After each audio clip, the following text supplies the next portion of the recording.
Good evening.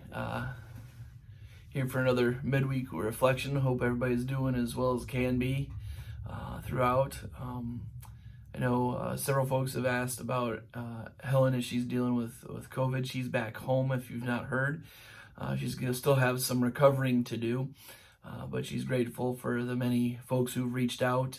I know even if she's not gotten back to you, she's seen your messages. So she's hanging in there, doing okay. So that's good news. I know a lot of folks have asked about her, and so we've got a couple of other folks in the church under the weather a bit and dealing with some stuff. So keep everybody in our prayers as we go forward. So last week we had our noisy collection for the second Sunday of the month, and it was a good collection. Let's see, we collected a little more than almost $125, a few cents short, for the collection for our sponsor, Child Melissa, and for the other mission, UNICEF. Also, then on top of that 125, $85 was brought in by the Carmel sales from Jean Michael. So thank you very much to Jean for spending the time and making those, and for her and Diane selling them this last Sunday. So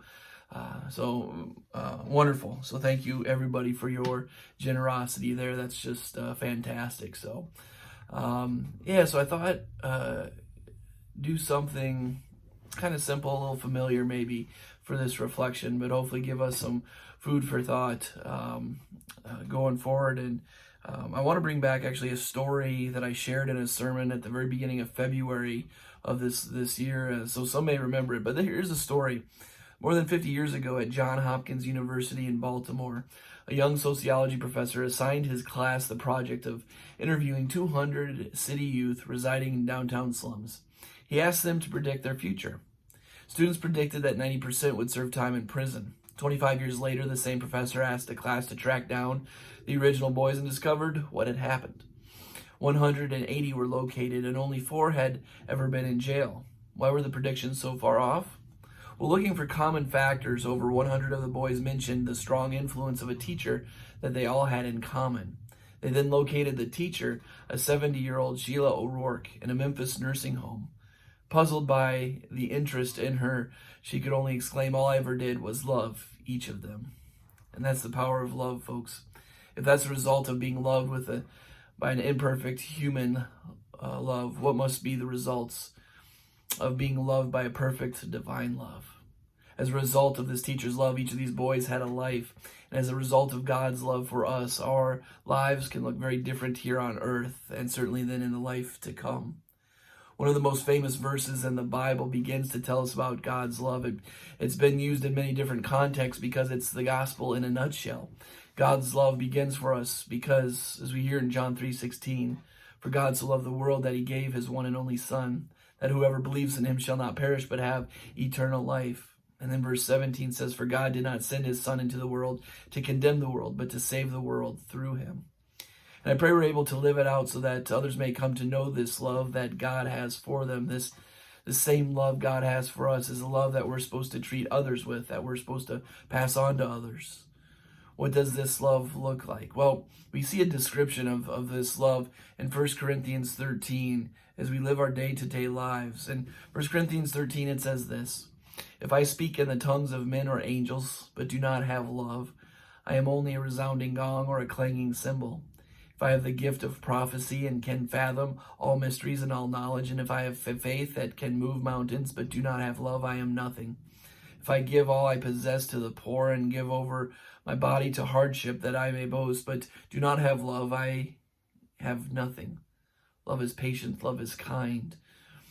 It does not envy, it does not boast, it is not proud. It does not dishonor others. It is not self-seeking. It is not easily angered. It keeps no record of wrongs. Love does not delight in evil, but rejoices with the truth. It always protects, always trusts, always hopes, always perseveres. Love never fails. But where there are prophecies, they will cease. Where there are tongues, they will be stilled. Where there is knowledge, it will pass away. For we know in part and we prophesy in part, but when completeness comes, what is in part disappears. When I was a child, I talked like a child. I thought like a child. I reasoned like a child. When I became a man, I put the ways of childhood behind me. For now we see only reflection as in a mirror, then we shall see face to face. Now I know in part, then I shall know fully, even as I am fully known. And now these three remain: faith, hope, and love. But the greatest of these is love.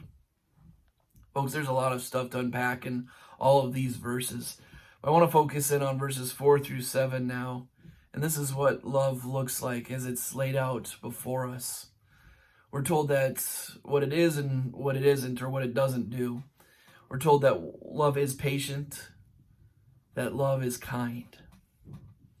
We are told that love always protects, that love always trusts, that love always hopes. We're told that love always perseveres. We're told that love does not envy, love does not boast, love is not proud. We are told that love does not dishonor others, that it is not self-seeking. Love is not easily angered, and love keeps no record of wrongs. Love does not delight in evil, but rejoices with the truth. Thinking of those descriptions and thinking about how we might be living our lives, maybe some of us are a little better in some of those areas than others. But this is what it means to live with the love of Christ, to live out our lives with the love of God. Love is patient, it's kind. Love always protects, always trusts, always hopes, always perseveres. Love does not envy, love does not boast, love is not proud. Love does not dishonor others. It is not self-seeking. It is not easily angered. Love does not keep a record of wrongs. Are we loving with the love of God? Whether it's at work, within our families, toward our friends, or even with people we don't know, we have all sorts of different types of relationships. But as Christians, we're called to love, to show the same love that God has shown us, and to strive to do that each and every day. Some people make it easier to love them than others, and that's certainly true. But there's always maybe areas that we can work on. So within that list from 1 Corinthians 13, verses 4 through 7, maybe there's something that you caught on to that you know that I need to work a little bit better at that. The thing is, when we're working at it, we don't have to do it alone. Folks, that's one of the great blessings of being a part of a church community, that we can lean on others to have others support us and help us to hold us accountable. And certainly in prayer, ask God for help as we do our best to move forward and to grow in areas that we might need to have to grow in. There are many stories like the one that I opened with, where love is the common denominator.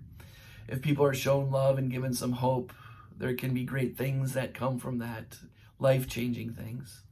We are in the midst of a time where attack ads are taking over the airwaves, and fights among friends and families are breaking out because there's just a lot of division in our country.